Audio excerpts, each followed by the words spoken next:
Pode virar a câmera ali. Aqui? Isso. E aí pode vir aqui, ó. Nas pessoinhas ou no Isso. mais? Vamos testar nas duas. Eu Isso. ponho o nome dele. Aham.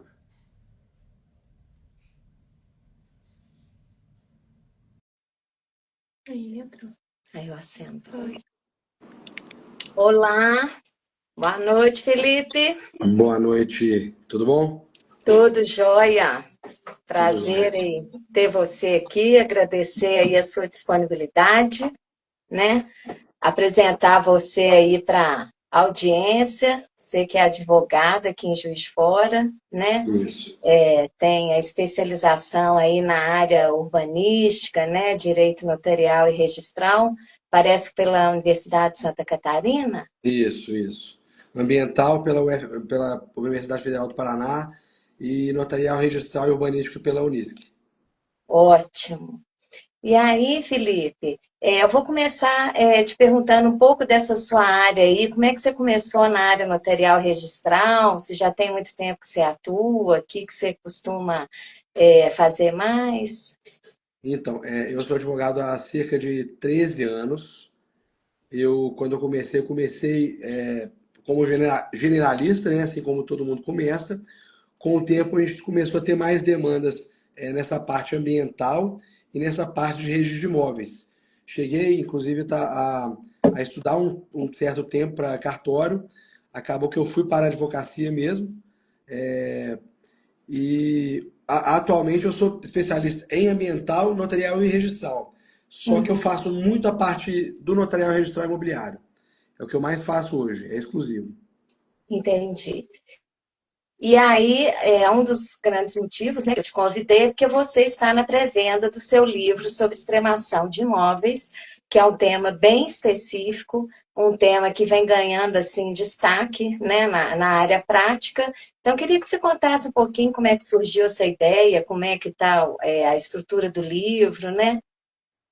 Então, o que acontece? A extremação, como ela nasceu no Rio Grande do Sul e depois ela foi sendo copiada, vamos dizer assim, pegando emprestado do Rio Grande do Sul para alguns estados, depois chegou a Minas. Ela chegou em Minas Gerais em 2013, com o provimento Acho que 260, primeiro provimento, com né? o primeiro provimento. Código de normas. Código de normas 260. E aí, assim que ela chegou, ela era muito pouco utilizada, né? Pouco conhecida pelos colegas.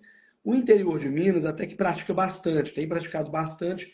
E eu comecei a trabalhar logo lá no provimento 260 com ela, muito específica, né? Então, assim, não está propriamente regulamentada numa lei federal Aham. o procedimento dela. E aí eu comecei a trabalhar muito com extremação.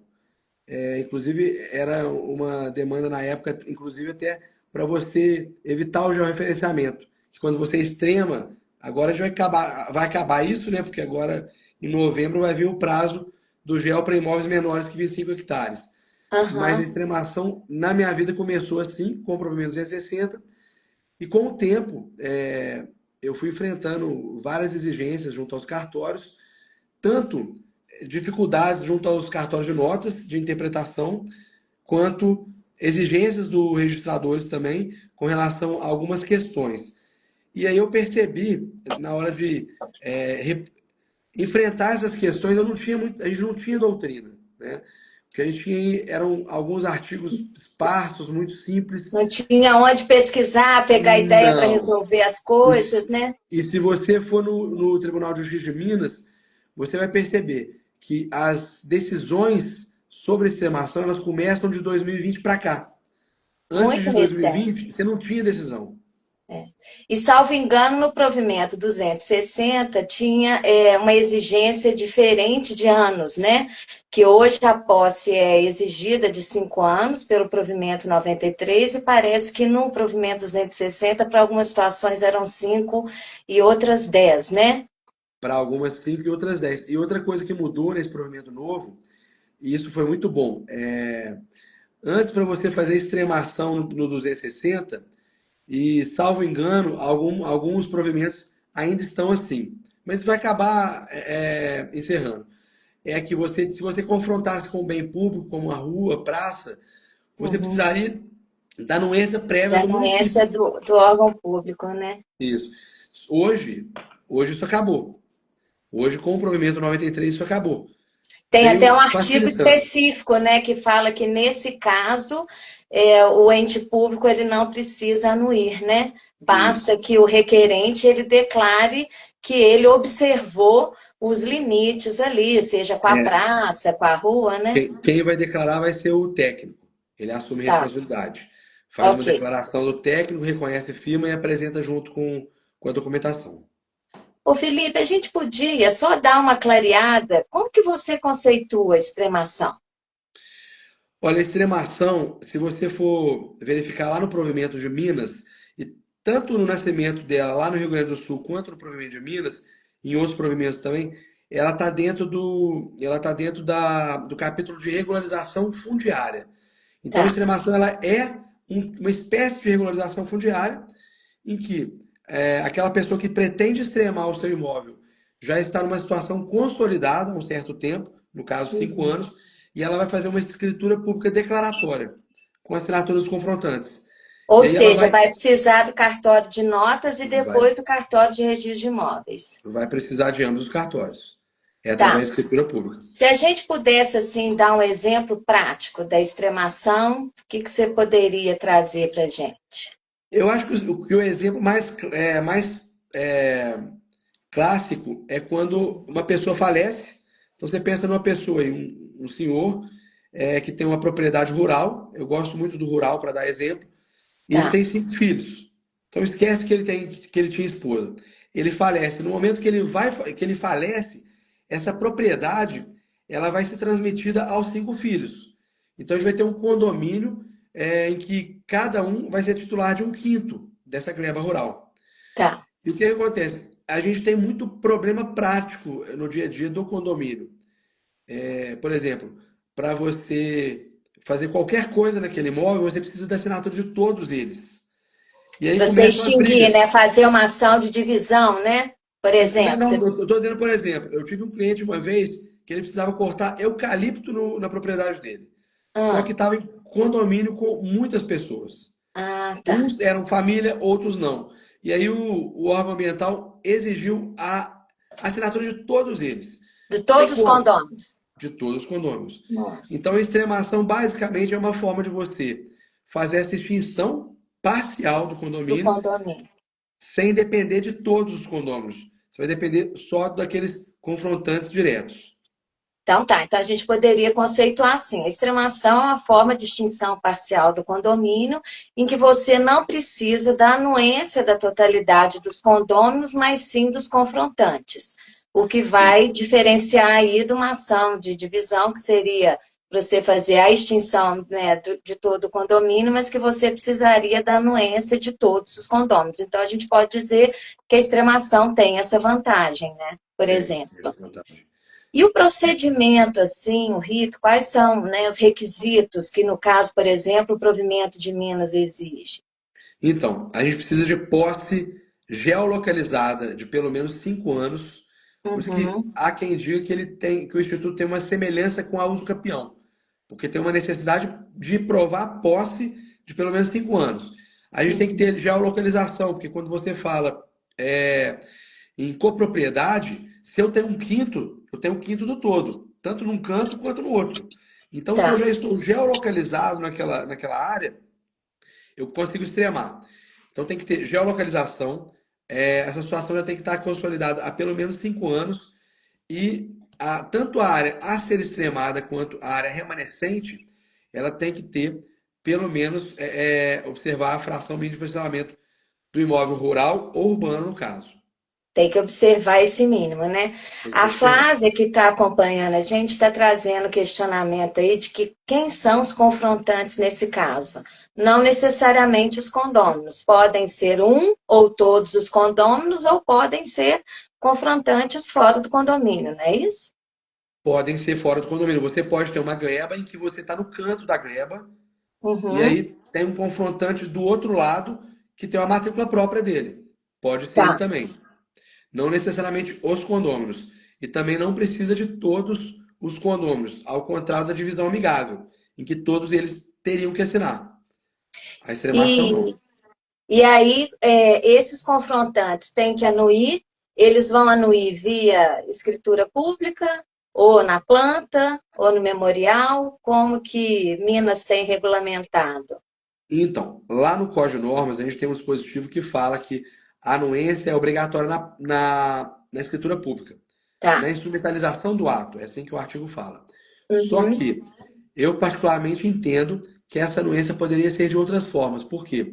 Veja bem, se quando você vai fazer uma uso capião extrajudicial, uhum, é uma aquisição originária da propriedade, você está adquirindo uma propriedade que não é sua. tá. Lá no provimento 65, que já foi revogado, agora está o Código de Normas, né? O 149, fala que, para uso capi, o confrontante pode anuir por qualquer forma, até de uma forma na planta, no memorial, até no documento apartado. Um Eu documento entendo que na apartado, autônomo, extremação, né? isso na uso capião, eu entendo que Tá. na extremação poderia ser da mesma forma, por quê? Se na extremação eu estou só regularizando uma situação que já está consolidada, a pessoa que está extremando ela já é coproprietária. Se na uso campeão eu estou adquirindo propriedade e eu posso anuir por outras formas, por que eu não poderia anuir por outras formas também na extremação? E na prática você tem conseguido isso quando Na você prática, leva ao. eu conversei com o pessoal num grupo de estudo certa vez, que eles chegaram a mencionar que alguns cartórios têm aceitado essa anuência apartada. Eu acho que é mais questão de interpretação. Na prática, eu cheguei a enfrentar, uma vez com o cartório, uma dificuldade, porque o cartório ele interpretava a rigor o provimento. Então, nesse caso, eu chamei todo mundo na escritura pública. Entendi. E é bom destacar, como você falou, que ele vale para imóveis urbanos e também rurais, né? Com uma Isso, aplicação grande aí para os imóveis rurais, né? isso. E Ah, só mais um detalhe, o condomínio tem que ser pró-diviso. Aqueles condomínios... vamos trazer essa Isso, diferença do pró-diviso para o pró-indiviso, que não você já tem aquela separação prática, né? Eventualmente aí por cercas, muros, e o pró-indiviso não. Vamos falar um pouquinho sobre isso. na verdade, o pró-diviso, ele é passível de divisão. O pró-indiviso não é passível. Pensa, por exemplo, num apartamento. Como que eu divido um apartamento? Não tem jeito, a cozinha é uma só, né? Então, esse apartamento em condomínio, ele é um condomínio pró-indiviso. Você não consegue dividi-lo. No Tá. caso do pró-diviso, ele é passível de divisão. Por isso que eu gosto de dar o exemplo do imóvel rural. Pensa numa gleba grande que é passível de divisão. Você consegue aproveitar o imóvel caso ele seja dividido. E a extremação é só para os condomínios passíveis de divisão. E é interessante porque no capítulo do provimento mineiro, o título que ele fala, que é a extremação de imóveis sobre condomínio de fato, né? Então, Isso. o próprio código já indica, né? O condomínio de fato, que a gente vai chamar de pró-diviso, porque é possível você fazer a separação, né? Que em regra aí, nos imóveis rurais, vai acontecer exatamente por muros e cercas, né? E Isso. mas quais dicas você pode dar para o profissional da área do direito mesmo, para ele poder utilizar esse instituto? Que... Olha, é importante você ter um engenheiro, né? Porque sem a planta e memorial descritivo você não faz o procedimento. Então você tem que ter um bom parceiro, né? Técnico, porque quando chega Aham, para o advogado, já vai chegar. O primeiro passo é procurar um engenheiro. O engenheiro vai no local, vai fazer a medição, vai elaborar a planta. A planta tem que ser bem elaborada para não dar problema. E aí chega para o advogado já a planta, o memorial descritivo e a anotação de responsabilidade técnica. tá. Feito isso, você vai para a fase da escritura pública. É Uhum, importante você verificar quem são os confrontantes com muito rigor para evitar nulidade. Se você verificar, Ana, na jurisprudência, existe bastante ação em que confrontantes que se sentiram ofendidos, vamos dizer assim, eles entraram na justiça tentando anular, né? ou Na pedir o verdade, requerimento? isso, porque se você não observar os requisitos, o confrontante ou aquele que se sentiu prejudicado pode comprovar esse juízo e pode pedir a declaração de nulidade dessa escritura pública, desse É, registro. porque parece que o confrontante, para a anuência dele, ele vai simplesmente declarar que aquele requerente ele não está invadindo a área dele, né? Bastaria uma declaração nesse sentido, né? Sim, E mas é bom, é importante observar os requisitos bem para evitar futuras nulidades. deixar Isso. A explícito, né? responsabilidade é muito grande, isso. Entendi.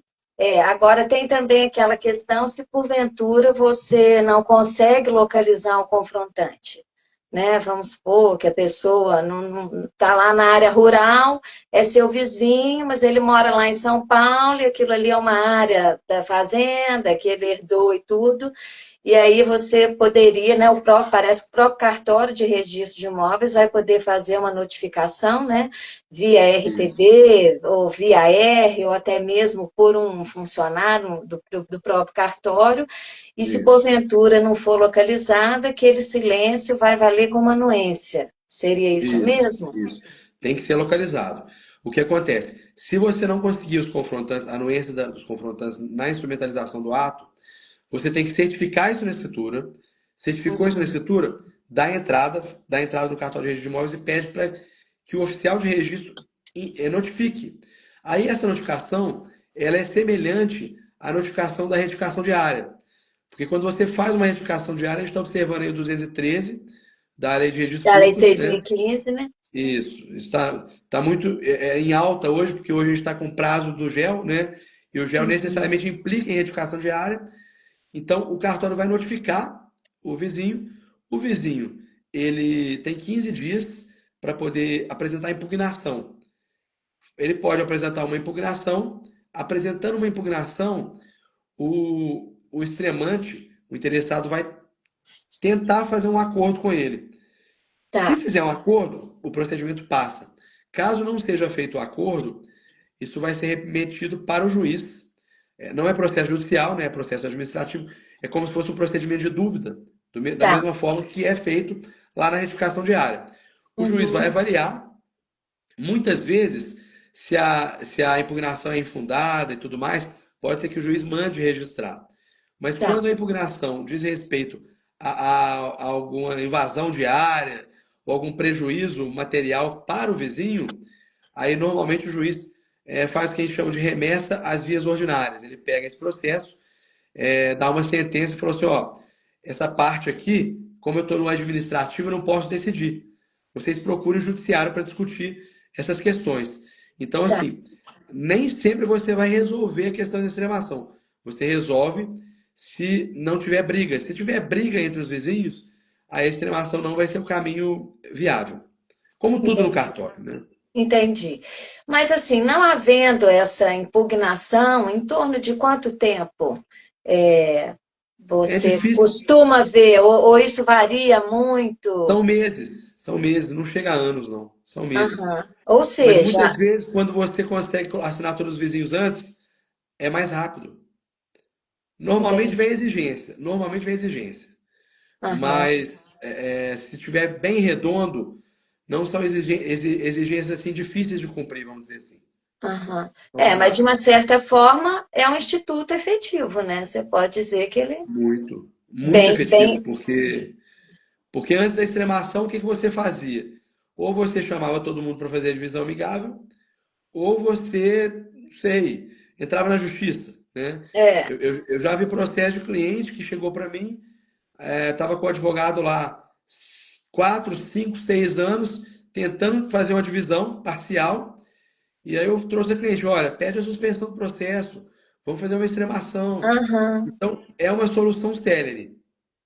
E é interessante também a gente pensar assim que não é só pela celeridade, né? Mas às vezes a pessoa ela quer, por exemplo, ela quer negociar aquele pedaço de terra dela, ela quer eventualmente conseguir um crédito junto a uma instituição financeira que vai exigir o bem em garantia, né? Então você tem, ou às vezes também você fica sujeito aí, né, tem algum imposto que você tem que pagar, e aí o seu irmão ou o seu ou não quer pagar, o seu condômino, aí você também fica sujeito a uma execução, uma cobrança. É, Então, assim, eu tem tenho um caso várias muito coisas. interessante.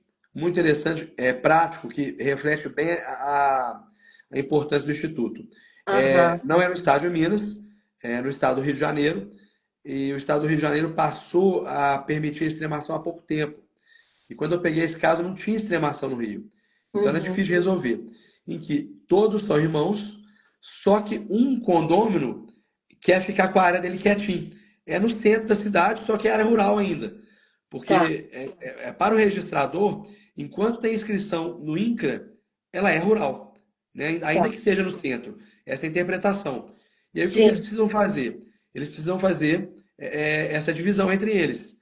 Só que para fazer isso, como um dos condôminos tem uma área menor que 20 hectares, né, menor que a fração, ele não consegue fazer. E os demais poderiam fazer, né?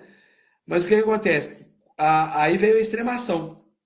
Aí eu fiz uma sugestão, olha, Como vamos fazer a alternativa, né? extremação, isso. Só que lá nesse caso, eles querem fazer um loteamento numa parte do imóvel e a outra pessoa não quer, quer ficar com a parte dela quieta. Aí eles querem agora, eles precisam para fazer esse loteamento, fazer uma descaracterização de imóvel rural para urbano. Só que, para você se caracterizar, para que você faça um loteamento, lá na instrução normativa do INCRA, Hum. ainda que você se caracterize parcialmente, quer dizer, essa pessoa que quer ficar quieta, ela pode continuar como rural. E os demais precisam transformar em urbano para poder lotear. Só que ainda que você vá descaracterizar só a parte desses demais, você precisa da assinatura de todos os condôminos para fazer essa descaracterização. Uhum. Então, você vê, você não consegue nem resolver essa solução. Até Uhum. para descaracterizar parcialmente esse condômino que não quer entrar nesse loteamento, ele tem que anuir, ele tem que concordar. E a extremação é uma Entendi. boa solução. Aham. A Flávia está trazendo mais uma questão aí, se é permitido fazer extremação em áreas de preservação ambiental.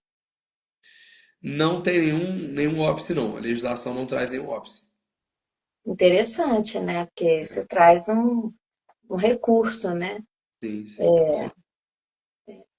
E com relação aos outros institutos na área aí do extrajudicial, o que que você também tem experimentado, o que que tem sido efetivo, além da extremação? Você também trabalha com essa, por exemplo, dentro da área de loteamento, desmembramento, retificação de área, ou você atua assim de outras formas no extrajudicial? Eu atuo em todas as áreas do extrajudicial que envolvam imóveis. Tá. Por exemplo, a gente tem aí loteamento, desmembramento, retificação de área. A gente tem também a adjudicação compulsória extrajudicial, que é uma Esse- novidade, né? Que também Aham. vai precisar do cartório de notas, né, para fazer a ata. A gente Sim, tem a uso capião extrajudicial autos também, campeão. a gente tem feito bastante. E agora eu tô, assim, a gente está esperando, né? Pelo menos eu sou entusiasta do extrajudicial. A gente tem um projeto de lei falando do despejo extrajudicial, também que vai ser Uhum. interessante. A gente não sabe se isso é, não vai, a gente não sabe se isso vai vingar, mas se vingar também vai ser uma área muito boa para a gente poder tirar do poder judiciário. Aham. A gente, né, na área que eu atuo, que é a área de protesto, né, a gente vê hoje a solução negocial prévia, né, a renegociação de dívida protestada, a gente está vendo também o PL discutindo a possível execução civil via cartório de protesto, né, então a gente vê, assim, que realmente o extrajudicial, ele está sendo demandado, né, não só para assumir uma série de funções aí do judicial, é lógico que é desafiador para quem está do lado de fora do balcão, que seja o advogado, né, que precisa, mas principalmente para a gente que também está do lado de dentro do balcão, porque você foi, né, no meu caso, por exemplo, que eu sou do primeiro concurso de Minas, a gente pegou uma outra história, você está tendo que se atualizar, mas está sendo muito interessante, porque você está podendo prestar um serviço de uma outra forma, né? Uma forma, digamos assim, mais abrangente, né?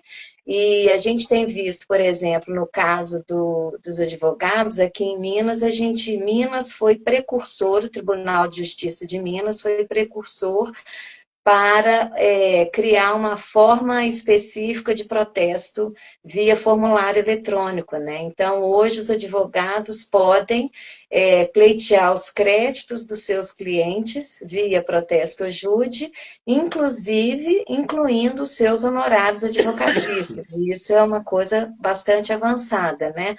E a gente, Você lógico, faz via Semprot, né?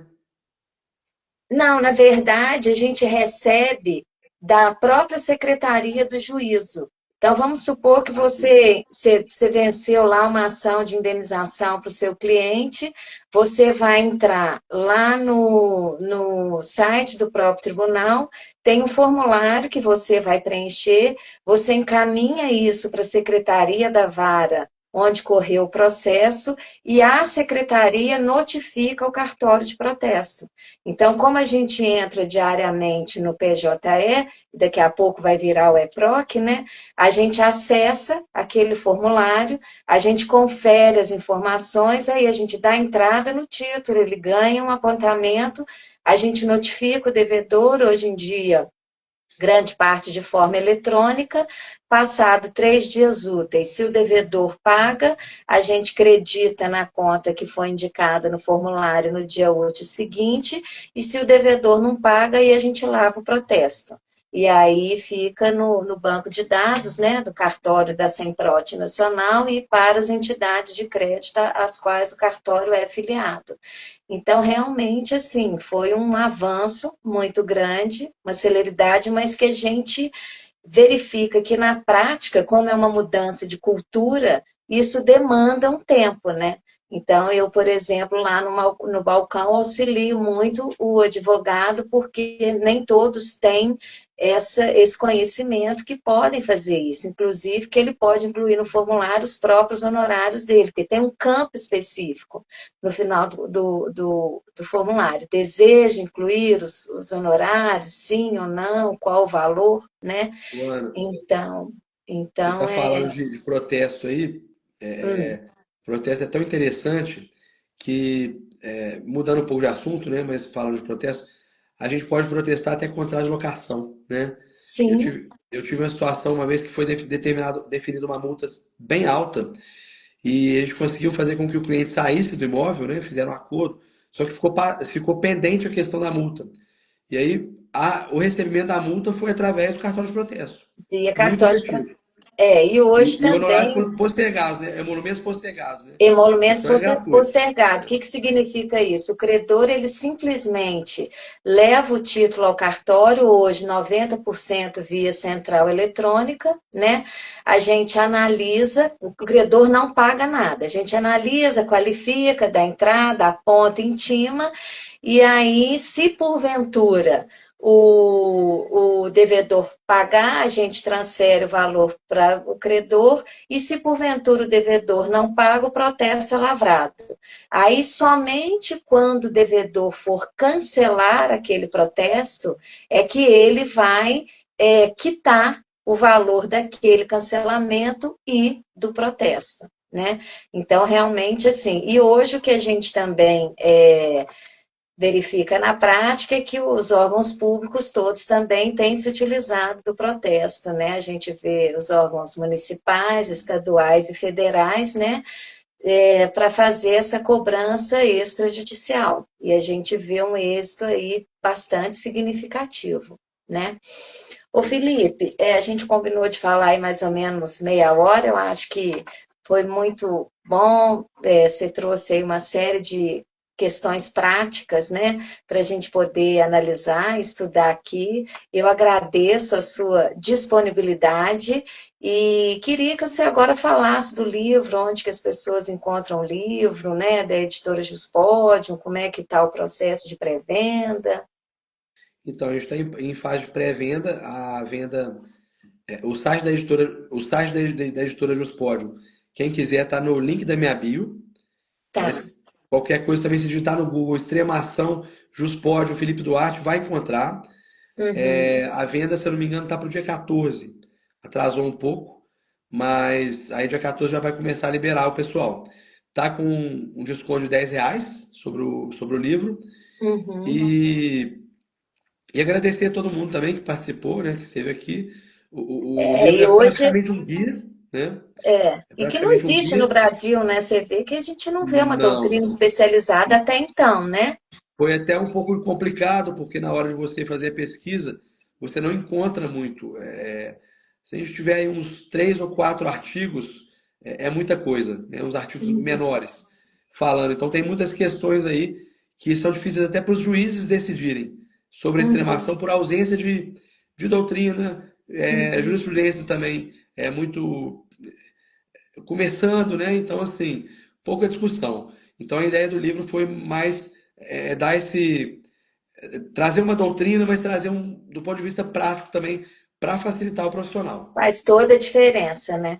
Então, te agradecer mais uma vez. Hoje o nosso canal está completando 5 meses, é um bebê, né? Mas que eu estou gostando muito, estou tentando compartilhar um pouco aqui da minha experiência na área de cartório. Estou há 23 anos como titular de protestos, mas dou aula na área de direito civil e tentando dar um foco para cartório já há 10 anos. Então, que a gente possa aí contribuir com as pessoas e trazer sempre esses assuntos aí importantes, novos e práticos, né?